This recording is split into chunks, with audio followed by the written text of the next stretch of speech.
जे बदलापूरमध्ये घडलं ते अतिशय अंगावर शहारा येण्यासारखी गोष्ट घडत चालली आपल्या देशात। 4 वर्षांच्या मुलींवर ह्या प्रकारचा अत्याचार होत असेल तर एक समाज म्हणून आपल्याला मान खाली करण्याची वेळ आली आहे। वारंवार गेले काही दिवसापासून डॉक्टर महिलेवर, आज लहान मुलींवर, म्हणजे महिलांनी कामावर जावं नाही, पालकांनी लहान मुलींना शाळेत पाठवावं नाही, जायचं तरी कुठे। आज आपलं पुरोगामी महाराष्ट्रात जर असं घडत असेल त्याची नोंद कोणी घेत नाहीये। FIR दाखल करायला एवढा वेळ लावला जातो, 4 दिवस लागतात कॉग्निझन्स घ्यायला। तर आज समाज पक्ष सोडा, पण समाज कुठे चाललाय।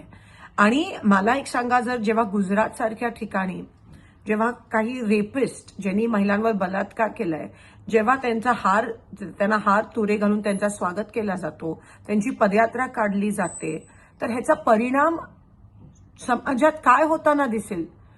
हेच होणार आहे ना समाजात। जेव्हा सत्ताधारी असं करतात आणि जेव्हा प्रशासन त्या गोष्टीला त्याचं समर्थन करतं, तेव्हा समाजामध्ये ही जी विकृत मानसिकता आहे, ही विकृत जी प्रवृत्ती आहे ती वाढतच जाणार।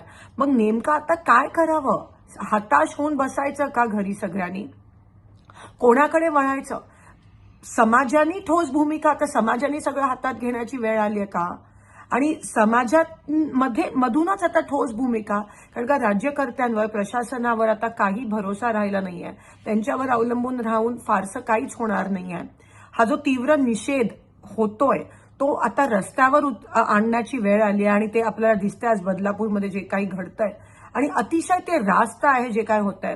मला असं वाटतं एकतर होम मिनिस्टरनी राजीनामा तर द्यायलाच पाहिजे, पण किती दिवस अजून हे चालणार आहे? पब्लिकली त्या माणसाला काय करायचं अशी वेळ आली आहे, म्हणजे एवढा राग आज आम्हाला सगळ्यांना वाटतोय।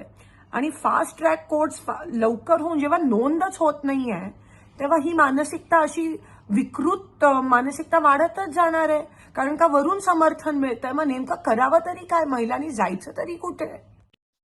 आपल्या शहरातील ताज्या घडामोडी पाहण्यासाठी हल्लाबोल भारत न्यूजला सबस्क्राईब करा आणि बेल आयकॉन प्रेस करा।